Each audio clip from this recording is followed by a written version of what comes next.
last few weeks, I think we have been witnesses to horrifying bloodletting and an unbelievable massacre in Gaza. This was taking place in broad daylight. It was being broadcast on TV stations around the world. It was being paid for by American tax money. It had weapons and ammunition that were made in England, in Germany, and of course in the United States. And we all sat around and did nothing, mostly because we were incapable of doing anything. But this notion that we can be witnesses to such horrifying acts and do nothing, and that the American government, the European governments, the Egyptian and other Arab governments did absolutely nothing to stop it. I can't think of an experience that is like that, other than other attacks that Israel has conducted over the years. But since the technology is so much more advanced, all of this was taking place in our living rooms, basically. I was in Jerusalem the entire time. I just got back, and it was broadcast on all the Israeli TV stations. All the Israeli news broadcasts were talking about it. Everybody knew exactly how many children were killed, how many families were destroyed, almost in bulk, how many buildings, hospitals, mosques were destroyed. But all of this was okay because of Hamas.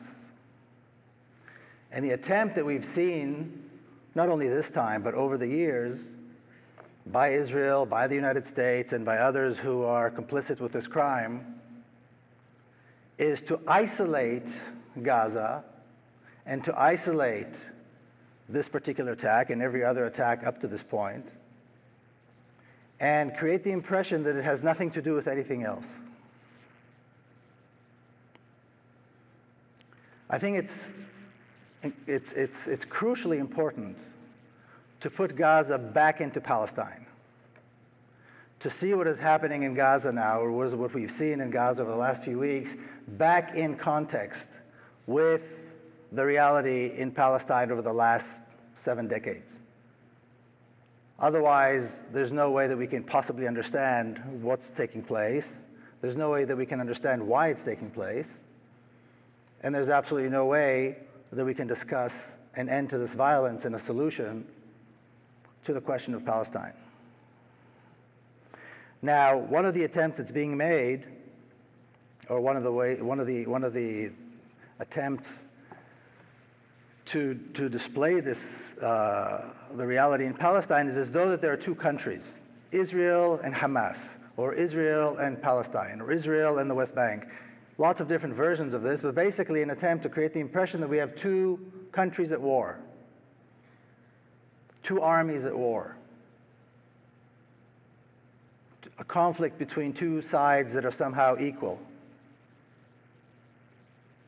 And when you talk to people in the street, you're going to find that many people really think that this is a war between Israel and Palestine. But those of you that have been there will know that that's not the reality. There has never been a Palestinian army. There are no two armies. There is one state over all of Palestine, and that is the state of Israel. There are two nations, that's true, living within that state, within that country.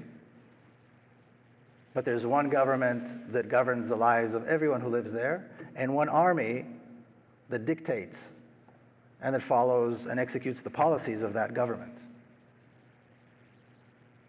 So what is required here is not this ongoing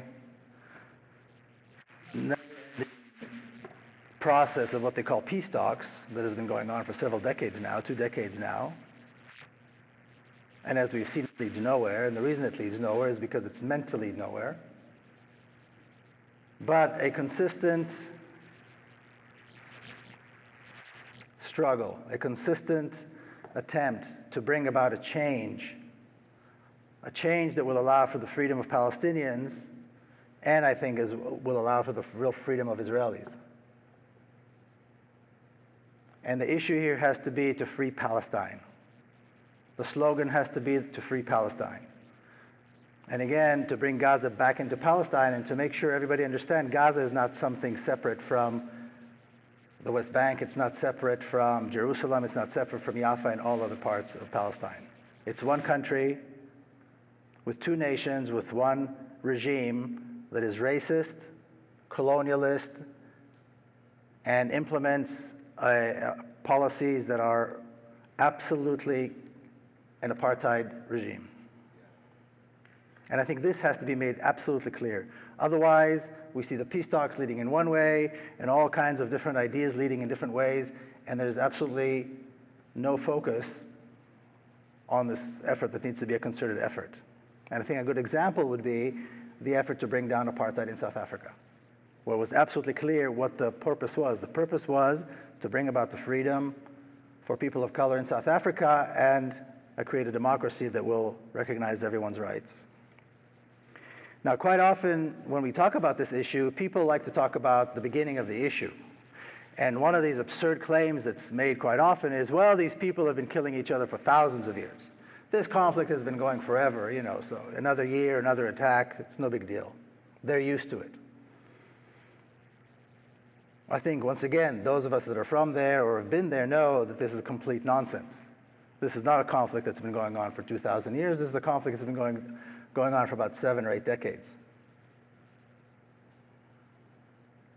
And if we want to talk about the roots of the conflict, I think it goes back to a day where white people felt that they had the right to take the countries of brown people and do with them as they like.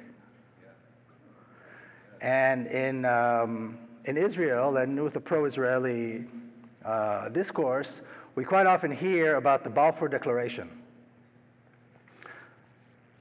I think every city in Israel has a Balfour Street or a Balfour Declaration Plaza.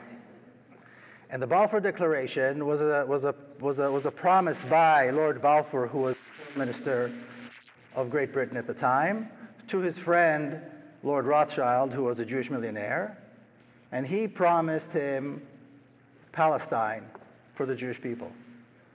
One white racist promising another white racist somebody else's country. And the reverence with which people talk about the Balfour Declaration, you would think it was one of the 10 Commandments. Balfour Declaration. But really it's no more than that, and this is what it was. In those days, white people felt that they could take somebody's country and give it to somebody else. Give it to a good friend, why not? To colonize and so forth, and to occupy. Then, forward several decades later, we find that the United Nations decided to partition Palestine. To the late 1940s, 1947 already. The Jews are claiming that they want Palestine. The local Arabs are saying that they want Palestine. So the United Nations decided to divide Palestine. And they come up with what's called a Partition Plan. And if you look at the top of the map, you'll see it says a Partition Plan of Palestine. And you'll also see that the partition was not equal. One side got a far larger portion of the country than the other. Now, in 1947, there were about 500,000, or the Palestine numbered about. These were my grandparents' generation who immigrated there in the 20s and 30s and so on, and the generation of my parents who were born there. About 500,000 people. The Palestinian community numbered 3 times as much. There were about 1.5 million Palestinians. And somehow, in their divine wisdom, the United Nations decided they were going to give the larger portion of the country to the smaller Jewish community, and that somehow this was going to be okay. In fact, to this day, we hear people say, this is all the Palestinians' fault because they rejected the Partition Plan. Well, can you imagine somebody coming and taking away a larger portion of your country and giving it to a community of immigrants who almost literally just came off the boat? And how would you respond? Now, I think this is important because if you look at this map, again, talking about Gaza, you can see the Gaza Strip, and you can see that the Gaza Strip actually extends along the Negev desert on the boundary there with Egypt. Well, Israel ended up conquering most of that land, so that disappeared. And the Gaza Strip was, when we talk about the Gaza Strip, we have to remember that the Gaza Strip is a kind of a man-made, it's a man-made creation. And that was a place where hundreds of thousands of refugees were forced to go as a result of attacks by the Zionist militia. Now, it's also important to talk about this moment in history, because from this moment on, we see emerging two opposing narratives, two opposing histories. Now, these histories are not, they don't differ in detail or in nuance. These are two histories that are diametrically opposed. And because they are diametrically opposed, there is no way to bridge between them. And there's always an attempt and always a desire to find some kind of a compromise, some kind of a middle ground, a middle history perhaps. But the two histories are diametrically opposed. There's a story that I was brought up on, and I'm guessing most people here, at least the Americans, were brought up on, and that is a story of heroism, a story of the Jewish people who had just come out of the Holocaust and bravely fought their way through the Arabs who tried to attack them, and were able to, after 2,000 years, establish a Jewish homeland once again in the land of Israel. A story that is so romantic, you would think it came out of the Old Testament. So heroic, and so beautiful that nobody would want to refute. The few once again against the defeating the many, the David once again defeating Goliath, the Maccabees once again defeating great empires, and this is who we are as Israelis. We are the descendants of these people, of these mythical images. And then you've got the story of the Palestinians, which talks about, or the Palestinian narrative, which describes a horrific act of terrorism that lasted for 12 months and was designed to bring about the ethnic cleansing of Palestine. And again, in the context of Gaza, you have to ask yourself, why are there so many refugees in Gaza, and where do they come from? Well, we now know that 2/3 of Palestine's population was forced into exile by the Zionist militia. You see, as soon as the United Nations passed and accepted this resolution, the Zionist militia, in which my father was an officer, began this massive 12-month-long terrorist attack against the civilian population of Palestine in an attempt to bring about the ethnic cleansing of Palestine. The story that we hear and the story that we learn is, in Israel and America and in the West in general, that the Arabs attacked, that the Arabs rejected the Partition Plan and attacked in order to destroy the small Jewish community that was just beginning to be established at the time. But there was no Palestinian militia. While the Zionist militia numbered close to 40,000 well-trained armed men, there was no equivalent on the Palestinian side. Arab armies didn't intervene in Palestine until 7-8 months later. By the time they intervened, almost half of the population of Palestine had been forced to leave. And even when they did intervene, they were defeated very easily by the Zionist militia. By the end of a 12-month period, hundreds, over 500 towns and villages were destroyed, wiped off the map. Hundreds of thousands, somewhere between 700,000 and 1 million Palestinians were forced out of their homes, which is once again why we have these refugees in the Gaza Strip. The problem in the Gaza Strip is not Hamas. The problem in the Gaza Strip is that we have today close to 1 million Palestinians who are refugees, and their children and grandchildren by now, who want to go back to their homes. And attacks on Gaza began as soon, attacks by Israel on Gaza began as soon as the Gaza Strip was created. The process of the ethnic cleansing and the actual establishment of the Gaza Strip went on until the early 50s.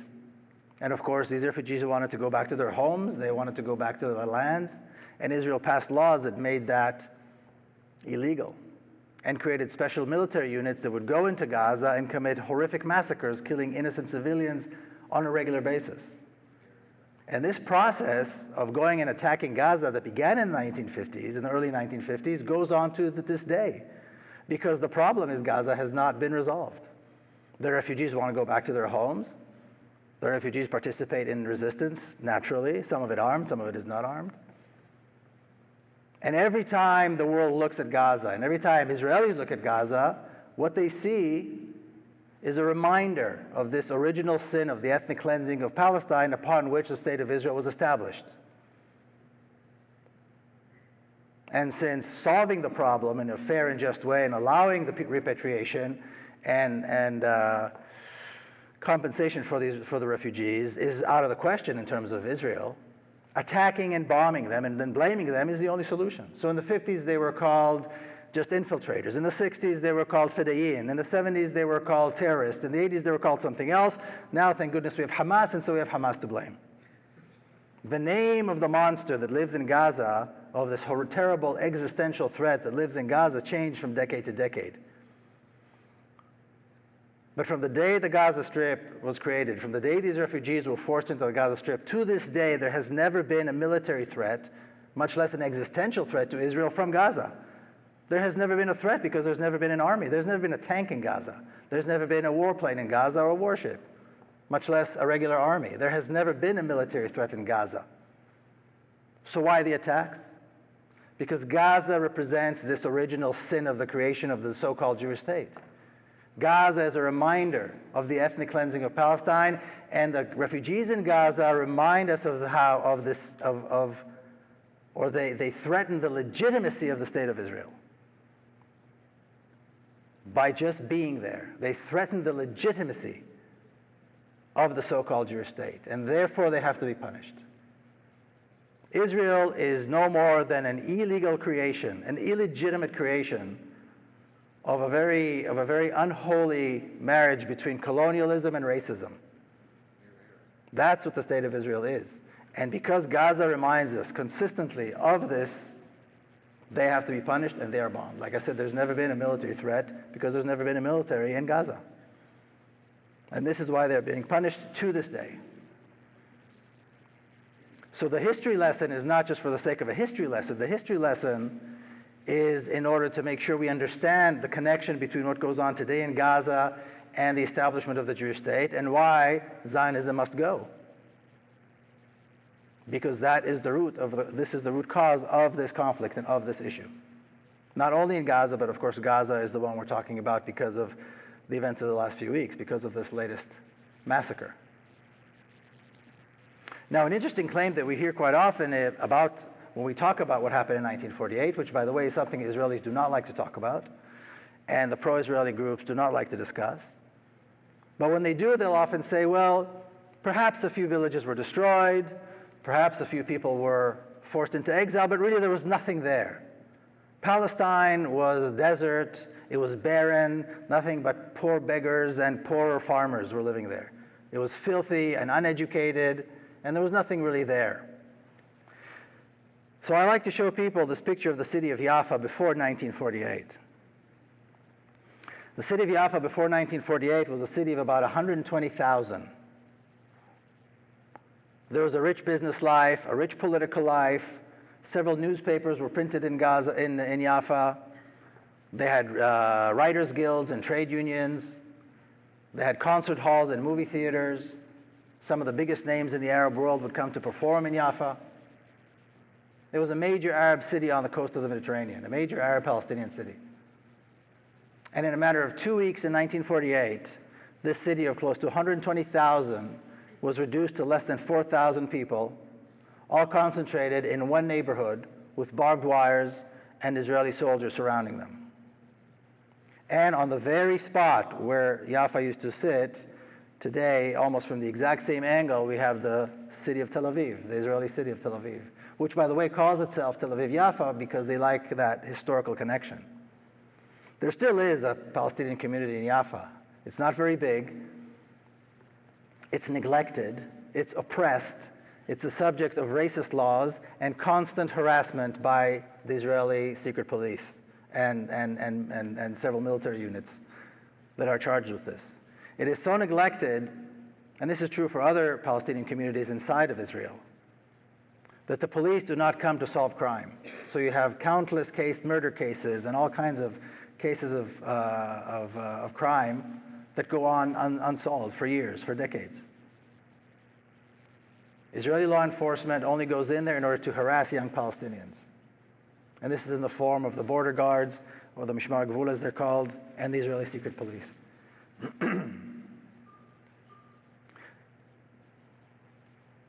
So again, I think it's crucially important to remember that Palestine is not Gaza only. Palestine is not the West Bank only. Palestine is the entire country. Palestine is Yaffa, and Palestine is Nazareth, and the Galilee, and Haifa, and the Negev Desert. It's all Palestine, and the problems of Palestine are shared by Palestinians that live everywhere, whether they live on what's called proper Israel or they're Israeli citizens or not. The differences are minute. The differences are bureaucratic. Some live under military law, some under a civil law, but the reality is the same. And today we have over 4 million Palestinians living in refugee camps. Now, when the distance between where I live in Jerusalem, when I'm there, my mother's house in Jerusalem, and Gaza is maybe 45-minute drive. A mile or two from Gaza, you have modern Israeli cities. You would never dream of seeing a lack of water, lack of basic medicine, lack of nutrition in Israeli cities around Gaza. You will never see children looking like this in Israel anywhere. This you only see in Palestinian refugee camps. Now, once again, this is not in some remote mountaintop in Afghanistan. This is an hour's drive, less than an hour's drive, maybe a few miles from, like I said, modern Israeli cities that look like this. Now, I'm not just talking about the siege. I'm not just talking about bombing. I'm talking about day-to-day life. Imagine when you're a parent and your child has an ear infection and there's no antibiotics. Never mind the bombing where children are being killed and burnt and so forth, which comes every so often, but on a day-to-day basis. You're not going to find an Israeli city where parents don't have access to antibiotics or modern healthcare facilities. These Palestinian children live the way they do only because Israel will not permit them to go back to their homes. Israel will not permit them to live as normal people. Israel has imposed a siege upon them, and it's paid for by U.S. tax dollars. We are all complicit in this crime. $3-4 billion given to Israel every single year by the United States goes to maintain this reality, goes to keep these children exactly the way they are and make sure that another generation and another generation of Palestinians end up like this. 1 hour away from Jerusalem, half an hour from Tel Aviv, and minutes away from other modern Israeli cities with modern healthcare facilities and proper nutrition and running water.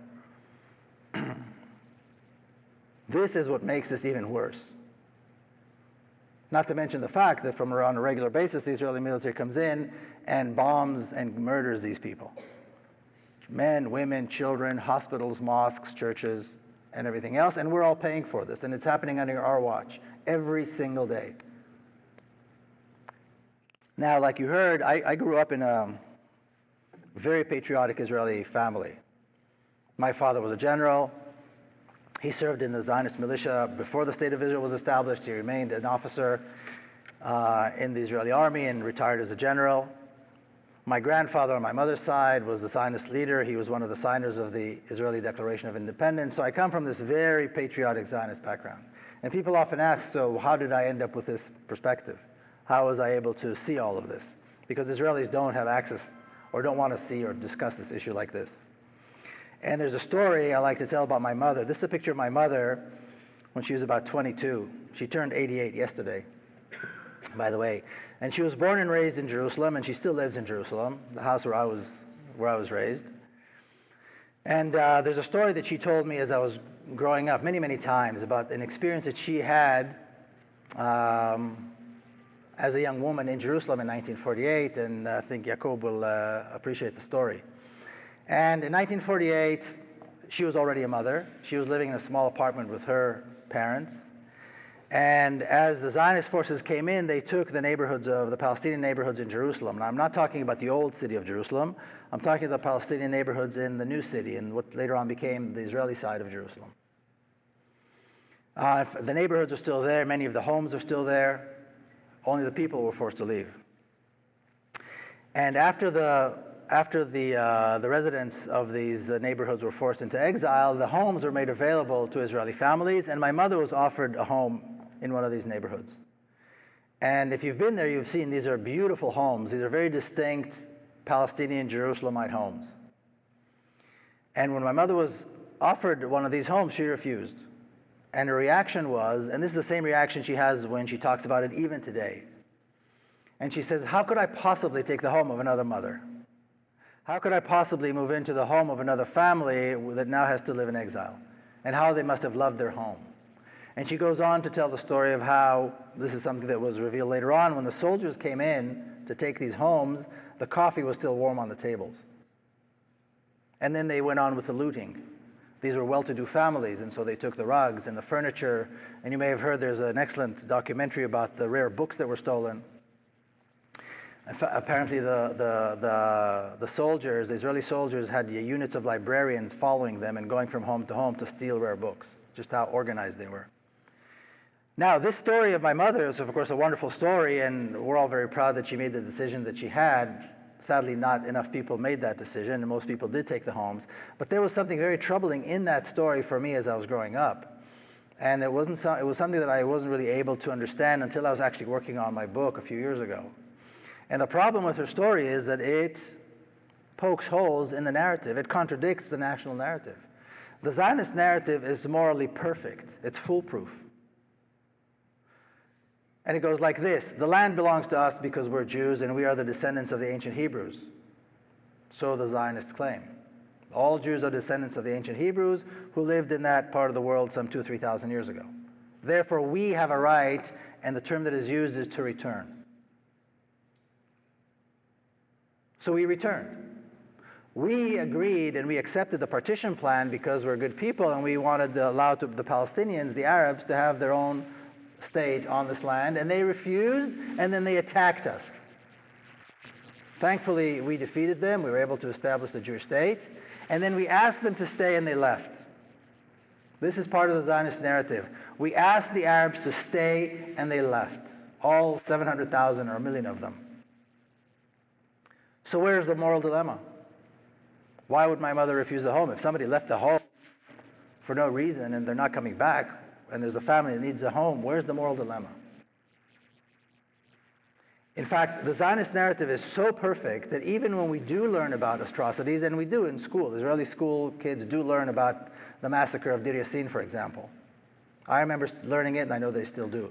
Deir Yassin was a small village on the outskirts of Jerusalem that surrendered when the Israeli forces were coming in 1948. The forces came in and conducted a terrible massacre. There were other massacres, but Deir Yassin is the best well-known. So we learn about the massacre of Deir Yassin, but we also learn at the end of the chapter that important Zionist leaders, important Jewish leaders told us that thankfully as a result of this massacre, hundreds of thousands of Arabs fled, which allowed us to establish a Jewish majority in the land of Israel. Now, what does not need to be said, because we know this, we all know this, boys and girls, that there is nothing more important than a Jewish majority in the land of Israel. And that's how the story goes. There may have been a massacre, but in the end it was a good thing for us. We may be bombing and killing innocent civilians in Gaza. No, we know that we are, but it's okay because Hamas is there and Hamas is threatening us. So we can watch this on television every single night knowing it's taking place, 10-minute drive or half an hour drive from us, but it's okay because Hamas is there and they're threatening us. You see, it's a morally perfect story from the very beginning to this day. And then at the end of 1948, beginning of 1949, this is what the map looked like. Israel occupied almost all of Palestine, with the exception of the West Bank and that small strip that was created around Gaza, and it's called the Gaza Strip. And this lasted until 1967. 1967, Israel took the opportunity. I won't get into all the details of the war, although it is in my book, and decided and finished the job and took the rest of the land of Israel, basically creating the reality that erases Palestine off the map completely. In 1967, when Israel took the West Bank and Gaza, it in fact created a single state on all of Palestine with exclusive rights for Jewish people, which they like to call a Jewish state. What exactly is Jewish about the state of Israel? I don't know. Most Jews don't live there and never will. Most of the people who live there are not Jewish. There's a Palestinian majority. The State of Israel does not espouse any Jewish values. Jewish values do not call for holding thousands of political prisoners. They don't call for having laws, different laws for Jews and non-Jews, basically racist laws. Jewish values do not espouse the idea of bombing innocent people on a regular basis just because they're there. And Jewish law certainly does not condone giving less water to Palestinians than to Israelis. So what exactly is Jewish about the State of Israel? I don't know, but, except for the fact, I should say, that it is a state that affords exclusive rights to Jews. Now, I think this is important to remember and to talk about because today people still talk about this thing called the two-state solution. As though there is a possibility that the State of Israel or some form of government within the State of Israel will allow the Palestinians to establish a state in what used to be the West Bank and Gaza. Going back to this reality of this map.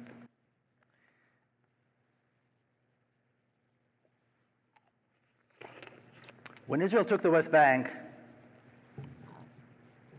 immediately, the war lasted 6 days. On the 5th day of the war, Israeli bulldozers were already destroying Palestinian neighborhoods, Palestinian cities. Israeli trucks were loaded with Palestinian civilians, forcing hundreds of thousands into exile. And the State of Israel began immediately building massively for Israeli Jews only in the West Bank, in what they like to call settlements. They're not settlements, these are big cities, with billions invested in infrastructure. It didn't happen 6 months, a year, 2 years later. It happened immediately. One of the very first orders given by the army when the West Bank was taken was that the water in the West Bank belongs to the State of Israel.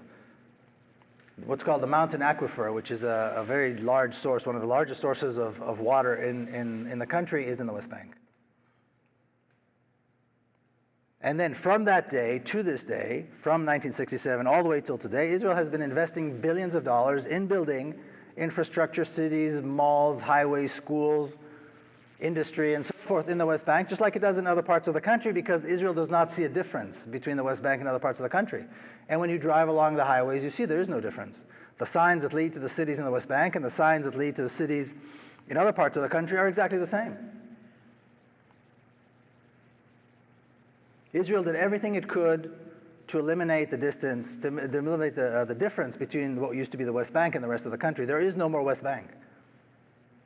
So this state will allow the Palestinians to establish another state within that country?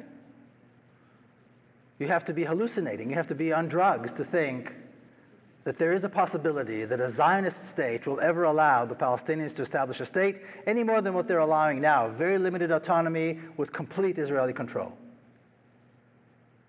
Israel established a single state over all of Palestine by design, not by mistake. And they will never relinquish that. And I think it's important to move beyond this point of thinking that there can be a possibility, this kind of a pie-in-the-sky, friendly Israel, liberal Israel that will allow the Palestinians a tiny little corner to establish its own independence, not that it would solve any problems. But here's something interesting that took place. This is a picture of my father, still in uniform. And he was one of the voices that pushed, maybe more than any, to start the war of 1967. He was a member of the Israeli High Command at the time. But as soon as the war was over, he stood up and he said, now that we've established ourselves, now that we're strong, we have an obligation to make peace with the Palestinians first and foremost. We share this land with another nation. There is no choice but to allow them to establish a state in the West Bank and the Gaza Strip. This was one of the very first times that the idea of the two-state solution was spoken of, if not the very first time. And he understood that the only way for the state of Israel to exist as a Jewish state is if the Palestinians are given their own small state alongside it. Otherwise, he said, we've just taken over all this land with millions of Palestinians. If we don't recognize their right to self-determination, they will resist. We will become an occupying power, and we will have to spend all of our resources and all of our time on fighting this resistance. And eventually, we will become a binational state. This he said at the very last day of the 1967 war. And every single word he said came true. This is exactly what happened. But as he was saying these words, like I said, Israeli bulldozers were already destroying cities and towns in the West Bank exactly the way they did in 1948 after Israel had conquered the country, the other parts of the country. What goes on in the West Bank now is a continuation of what happened in 1948 in other parts of the country, and it was successful. There is no more boundary between the West Bank and other parts of the country. That map no longer exists. Now, we do hear, however, that Israel wants peace. We hear this all the time. Israel wants peace, but there's no one to talk to. My father retired from the military about a year later, and he dedicated the rest of his life really to this idea of peace between Israel and the Palestinians based on the two-state solution. He formed an organization with several other Israelis who believed the same way, that in order to preserve the state of Israel, we must recognize the rights of Palestinians to self-determination within the West Bank and Gaza. And as soon as they established, this was the early 70s, as soon as they established this group, this organization, they were contacted by the PLO, by the Palestine Liberation Organization, major figures in the PLO, Yasser Arafat's top aides, who wanted to explore this possibility, who were willing to give up the dream of returning to all of Palestine and perhaps a compromise, realizing that compromise was necessary. In this picture, my father is with the Dr. Aysam Sartawi, who was the Palestinian delegate, ambassador in Paris many years, one of Yasser Arafat's top aides. So this was in the 70s, and they would meet in secret at first. They'd meet in Europe, they'd meet in North Africa, and whenever my father would come back from these meetings, he would always report to the Prime Minister. He had that kind of access still in those days. But the Israeli government wanted nothing to do with this. They wanted nothing to do with these talks. For them, the PLO were terrorists, and that's the end of the game. In the early 1980s, they actually met with Yasser Arafat in Tunis in a highly publicized meeting, the pictures in the papers and so on. And when they returned, the Israeli Knesset, shortly after they returned, the Israeli Knesset passed a law that made it illegal for those people, these Israelis, to meet with the PLO. They passed a specific law for them to make it illegal to meet with the PLO. This is the 1980s. And suddenly 1993 rolls around, we suddenly have the Oslo Peace Accord. Yitzhak Rabin on the White House lawn with Yasser Arafat signing a piece of paper. And in the beginning, many people thought that maybe this was serious, that this was a real attempt to bring about peace. After all, the Berlin Wall had fallen, apartheid in South Africa had fallen, Nelson Mandela was out of jail, and perhaps this was Palestine's turn.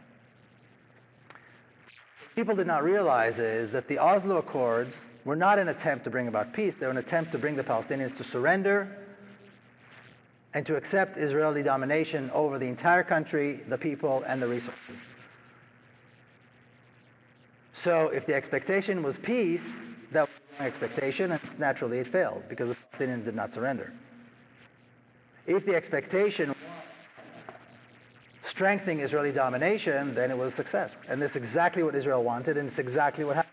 What we see in Palestine today, the worsening of conditions for life for Palestinians, the complete lack of respect and value for the life of Palestinians by Israeli bureaucracy, by the Israeli military, by all kinds of Israeli law enforcement, certainly by the Israeli secret police, is exactly a result of the Oslo Accords.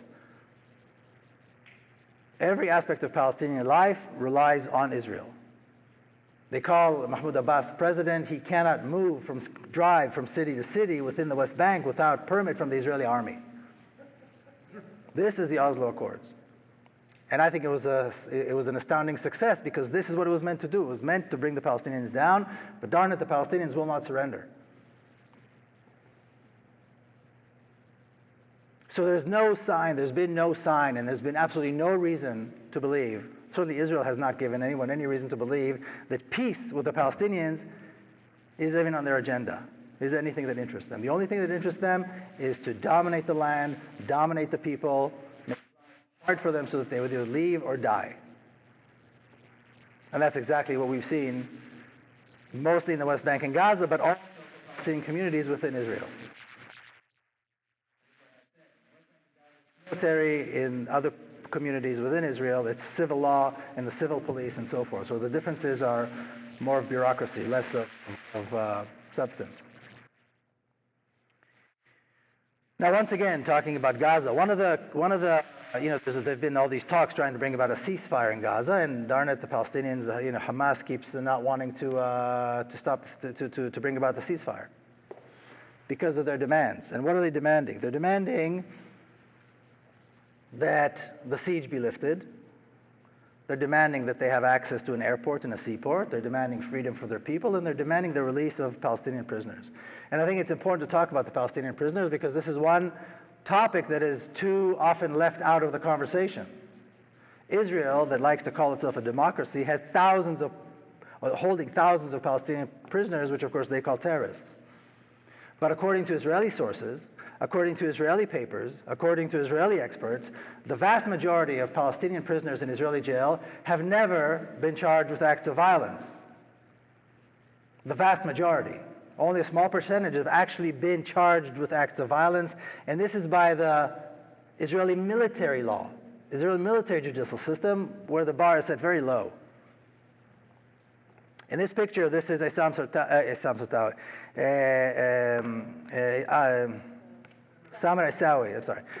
Isawi, who holds the record for the longest hunger strike in the history,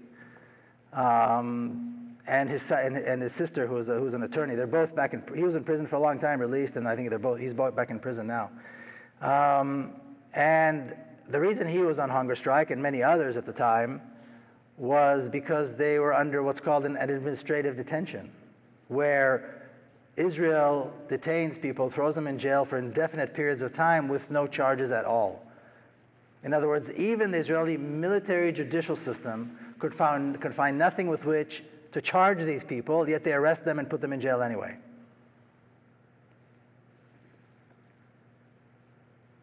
And this is that democracy. Now, like I said, today there are thousands, close to 5,000 Palestinian prisoners, the vast majority of whom have not been charged with acts of violence. I can't say this enough. They're not terrorists. And if you're in the West Bank and Gaza, you'd be hard-pressed to find a single family that doesn't have or had a member of the family that was in jail. They say that the Palestinians are one of the most incarcerated people in the world because they dare to challenge the Israeli narrative. Now, I think it's important to recognize as well, if we're talking about the Palestinian resistance, that the international community and the world recognizes the rights of people to resist. They recognize the right of people who are under alien domination, colonialist regimes, to resist. And this is an actual quote from United Nations resolution. It's an addition, it's a reaffirmation of an older resolution that says that it reaffirms the legitimacy of people's struggle for liberation from colonial and foreign domination and alien subjugation, which is exactly what Israel is, by all available means, including an armed struggle. The problem is not Hamas. If Israel does not like rockets being fired out of Gaza, Israel can lift the siege, end the occupation, release the prisoners, and let the people of Gaza live like normal human beings freely. The problem is not Hamas and the rockets. The problem is the cause is the oppression and the occupation. If Israel doesn't like the rockets, it can end the oppression and the occupation. If we don't like resistance, we need to stop the oppression. Nothing that Hamas does is illegal. Nothing that people in Gaza are doing now is illegal. Palestinian resistance, according to international law, is perfectly acceptable. Never mind the fact that nobody gets hurt by these rockets. But it's always easier to blame the victim and stop and not ask any questions. Always blaming the victims for daring to stand up, always daring the victims to dare to fight. The choice that people in Gaza have is not to lay down their arms and live peacefully. It's to continue the struggle and be killed by Israel, lay down their arms and be killed by Israel. Those are the options for people in Gaza. And we have a history of almost 7 decades of this. This is nothing new.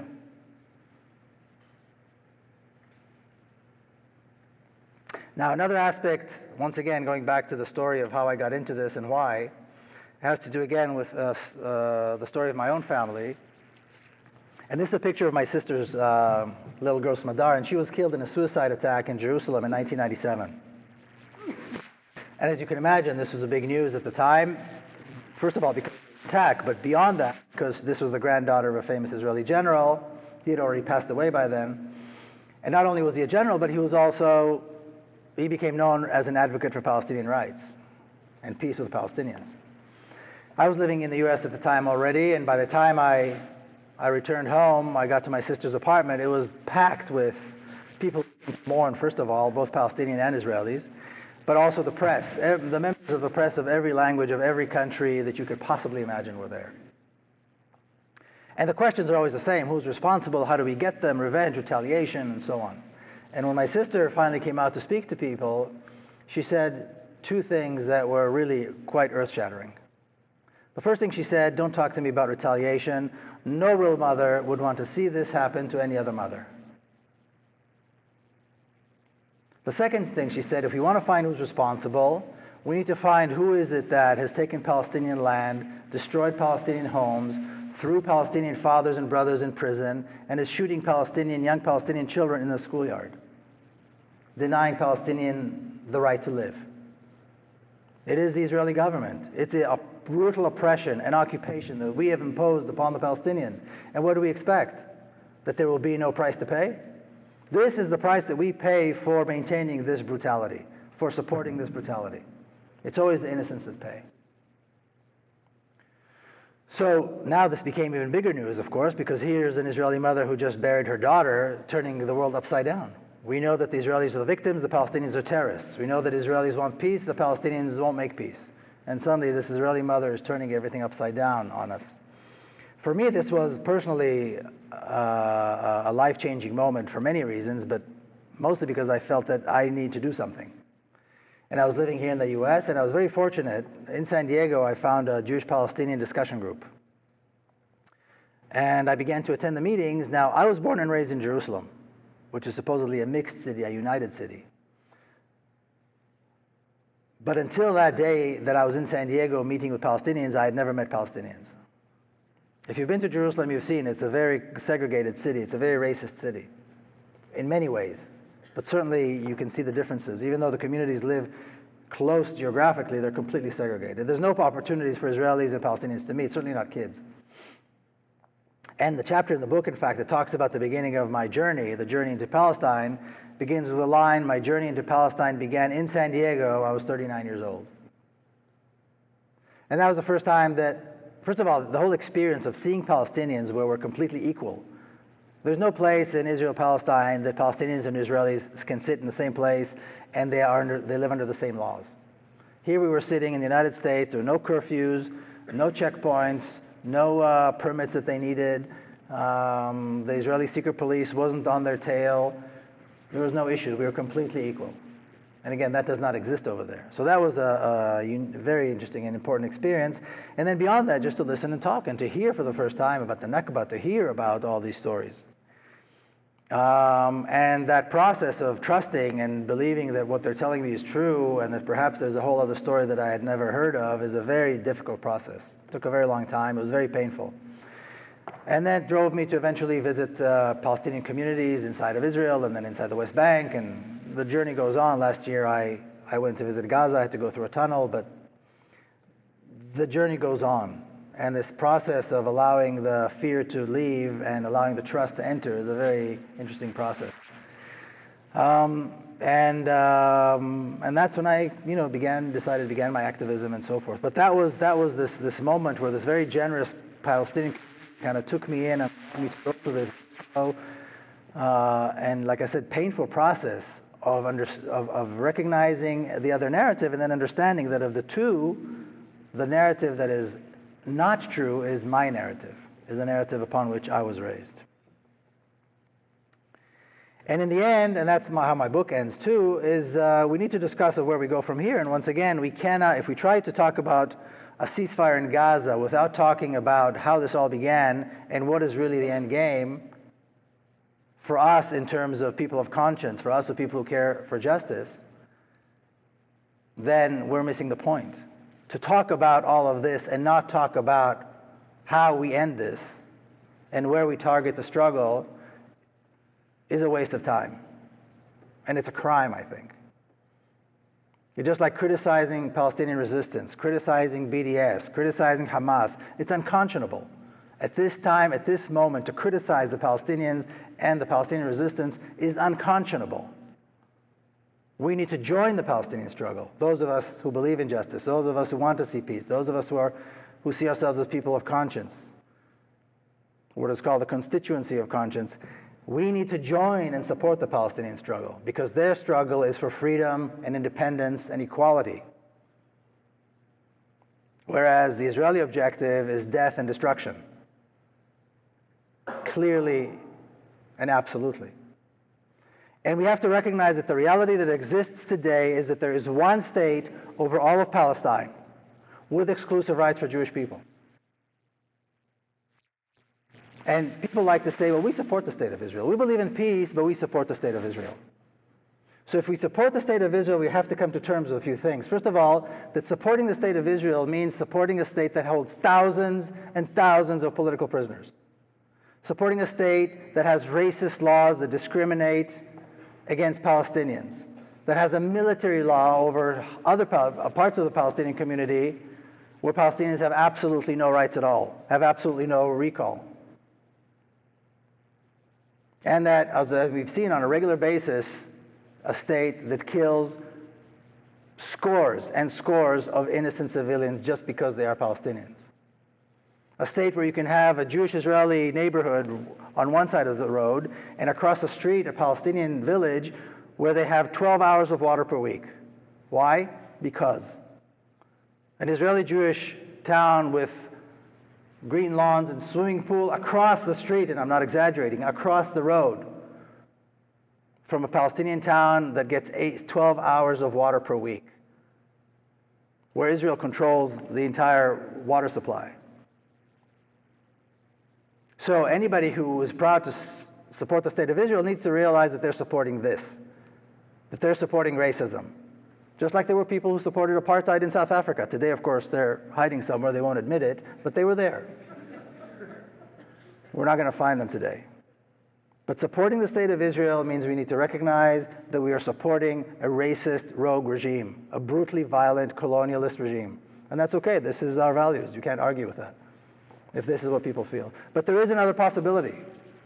Only in my lifetime, we've seen fascism fall in Spain, military dictatorship fall in Greece, the Soviet Union fell apart, dictatorships in Latin America fall, and apartheid in South Africa fall.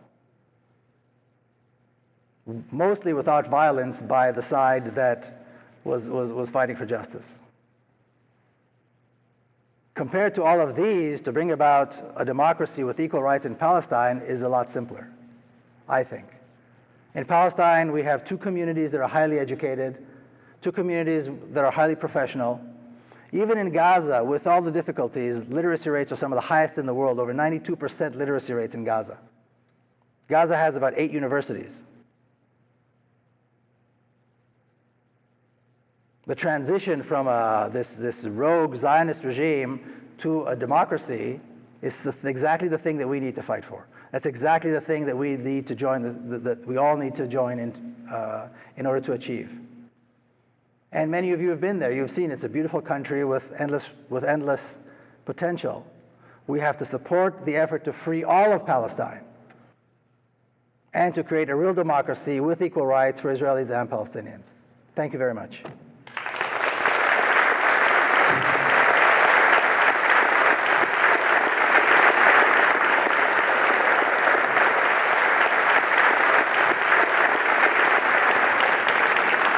Thank you.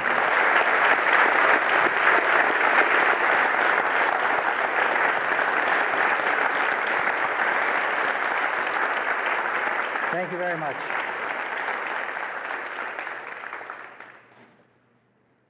Well, I guess we all agree then.